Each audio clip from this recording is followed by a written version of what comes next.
إذا بجبت وإذا غرغاي أسرار شدوق دعاي ليس يدوري إني يرى الله غراراتي المسار من سمع بعيودي أمن قابل إنسان كارثة أفر باني سيرنا يا أخبار نورا مرسي هدينا واسيسة ومرسي بسم الله الرحمن الرحيم سيدات كور قبطان waxaa maalmihii u dambeeyay socday shirweynaha beelaha bariga Burco uga socda magaalada Garadag shirweynahaasi oo ay ka soo qayb galeen ergooyin aad iyo aad u tiro badan oo ka kala yimid deegaamada beelaha bariga Burco ama beelaha Habarjeclo haddaba shir jiraayad oo ay maanta ku qabteen degmada Garadag ee gobolka Sanaag ayay salaadiinta iyo cuqaasha beesha bariga Burco kaga hadleen talaabada ka socota deegaanka Caynaba ee wado boqor Cismaan oo Maxamuud oo kamid ah ismada bariga Burco kaasoo ka carooday madasha shirka beesha Habarjeclo haddaba suldaanka guud ee beesha bariga Burco ayaa jawaab cad ka bixiyay hadallo uu dhawaan ka sii daayay idaacadda BBC-da boqor Cismaan oo Maxamuud ugu horeyna waxa uu yiri Suldaan Cabdullaahi Suldaan Ali Bismillahir Rahmanir Rahim Bismillahir Rahmanir Rahim shirka kan Garadag maanta aanu joogno waxaanu ku qabanay markii hore baaqa u horeeyay hadaanu nahay madax dhaqameedyada annaga markaanu aragnay Habarjeclo inay u baahan tahay in shir la isugu keeno shirkaas oo aan u fikirnay inay aayaheeda ka tashato iyo turxaan saarkeeda annaga horta ku baaqnay oo dabadeedna u yeedhnay beelaha Habarjeclo dabadeedna sidii baa lagu aqbalay Burco dabad markii la isugu yimina shirkii qorshihiisii baa Burco lagu dejiyay waxa la isla gartay oo waayeelkii beelaha Habarjeclo isla garteen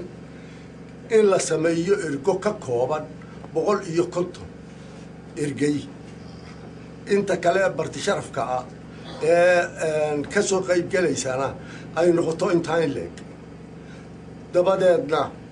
150 waa loo qaybiyay beelaha Habarjeclo baa loo qaybiyay reer baa loogu qaybiyay reer walba waxa la yidhi ninkii aad ku kalsoonay ee xaajadiina dhamayn lahaa ee aaminsanaateen xulka ah reer walba soo dir dabadeetana qorshe dhan oo beesha Habarjeclo sida ugu heshiisay baa reer walba wuxuu keenay ninkii uu ku kalsoonaa dabadeedna 150 markii la isu keenay sidaas lagu soo ambabaxay qorshaha meesha lagu yimina ka horu raacsanaa oo Garadag waa meesha ugu dhaxdhaxaadsan beelaha Habarjeclo Burco gobolka Burco iyo gobolka Sanaag bay kala badhaa sida aawadeed cadaalad aawadeed baa sida meesha loogu qabtay shirkuna waa shir la soo qorsheeyay oo kalsoonad buuxda haysta oo markii hore la falama guray oo la keenay reer waliba uu keenay ninkii si xulka ahaa ee xilkaska ahaa ee ay soo doorteen 150 saasa la isugu keenay meeshana doorashada caynkaas ee dhaxdhaxaadka ah Garadag lagu yimi dabadeedna shirkii waa la furay aniga furay shirkii dabadeedna shirkii wuu socdaa wax alla wax iska bedelay sidii loogu tala galay shirka boorigaraamkiisi ama ergadiisi ama 150kii ahaa lagu casubay dheeraadka ahaa wax alla wax iska bedelay ma jiro shirkii sidii buu socdaa boqorkuna anigu ceeb kale ku sheegi maaye waa ka cadhooday cadhadaas isaga meeshay kaga dhalatayna isagu baa la weydiin karaa dabadeedna intii ergada loogu tala galay 150 ahaa isaga maaha 49 kaleba waa fadhiyaan shirkiina sidaas uu soconaya shirkuna markaan tafaasiil ahaan ka bixiyo shirku waa shir nabdeed cid alla cid wax loogu dhimayaa ma jiro waxa weeye dawladdu waa tii aanu anagu dhisanay dawladda anagana khasabtay oo qor inagu qabsatay maaha waa dawladdii aanu dooranay anagu dabadeedna wax alla wax dhibaataa oo dawladda aan ugu maqnahay ma jiro dawladdu waa dawladdayadii waana ku kalsoonahay wax dhiba iyo waxaan maqlayay baabuurra la gooyay iyo waxbaa jira wax alla waa jira ma jiro qorshaha hore ee tog dheer aanu ku qorshaynayna dawladdu waa nala joogtay halka kanna waa noogu timi halkan aanu joognaana waa degmo dawladda laabaheedii oo dhan baa ka furan wax dhibaato ah oo aanu cid ugu maqannahay hadday dariska tahay iyo hadday dawlad tahay cid alla cid aanu dhibaato ugu maqannahay ma jiro annagu aayahayagaanu ka tashanaynaa oo u badan aayahayagu inaannu annagu turxaanta iska saarro maga badan baa dee laysku leeyahay qabiilku waa qabiilka intaa leega dega 5 gobol buu degaa 5 gobol buu degaa qabiilku waa qabiilka intaa leeg markii aanu aragnay duruufaha yimi iyo macaashada kululaatay iyo abaaraha waxaanu ku khasbanaanay inaannu isaga dhimaadno oo dabadeedna sidii aanu uga gudbi lahayn aanu u tashanno waxaanu doonaynaa inaannu wax soo saar samayno oo dhulka iyaga wax ka qabanno oo beera ka qabanno oo kalluumaysi ka qabanno oo dabadeedna waxaa markii aanu isku dubaridno dawladdayadu wixii naga dhimanna aanu ula tagno qorshahaanu wadnaa waa kaa weeye wax alla wax siyaasi naguma jiro waxaa shirka yimi waa cuqaashii reeraha xukumi jiray iyo salaadiintii iyo waxgaradkii beesha u talin jiray weligiiba waa dad la xulay oo ay habar jeclo ku kalsoontay dadka meesha joogaan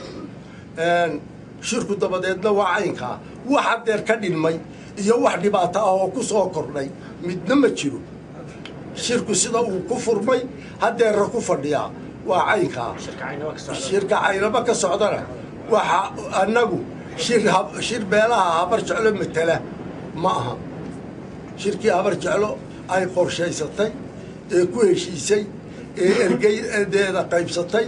ee 150 qaybsatay ee reer walba wixii uu helay la yidhi ninkii aad ku kalsoon tahay la kaalay 150 kiiba halkay fadhiyaan boqorkaa maahe 49 kaleba 149 kaleba waa joogaan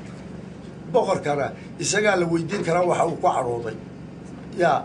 wax alla wax ka naga xun ma jira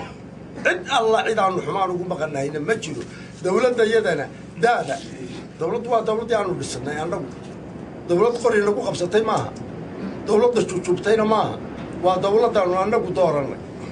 yaa wax xumaanu aanu quuri karaa ma jirto iyaduna waxay noo quuri karaan ma jiro sida shirku ku furmay ee ku soconayaa waa sidaa ilaahayna waxaanu ka rajaynaynaa inuu aaya ka talin wanaagsan yaa nooga soo saaro wixii ilaahay aanu kula hogaamin ma hogaamin kartid shirka ka warankiisii haddaan ahay suldaan cabdullaahi suldaan cali oo suldaanka guuda beelaha habar jecla ahay shirka warbixintiisii sidaas baan ku dhammeeyey waa salaamadtii waweelole sida eeri dhaban ay ku kala jiisay mawleeyey sida arkacey alabla guurkeeda maadinay sidii maxalligoon ka kicinayo wadaadkii asaayaha dhigayee wayay duulaanka nin weyn baan ahaa maalinkii galay ogaadeene xillingeeda baan raaci jiray qaarna awriyaaye ninkayga arkaysan waxaan anigu soo joogin asaryiin halloo sollisayay in iska reebeen maantana adeerkii dhalay baan inan yar deeqayne ibtiloobe halmii rasiga loo hurin karo waduni irsaaqday lahayd la arfaayay waduni la kara iibsadadana ogeysiine waduni rajii aadaa aakhira u kacay waduni hamliyo la dhigahoole madhine waduni amahdii darad layntirayay waduni hablii intaanka aqalkan qaadiga la baran weyno ka adkayno haddii laba qolo amarkana ayadii kala gaadho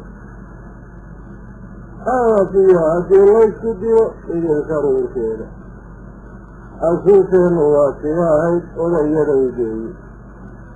maantana ergaagaabay kulay taaraan afarta koorka iyo saakinkii yaarka dabadooda sidahay dulub gaaladoo qalaa baaraysaa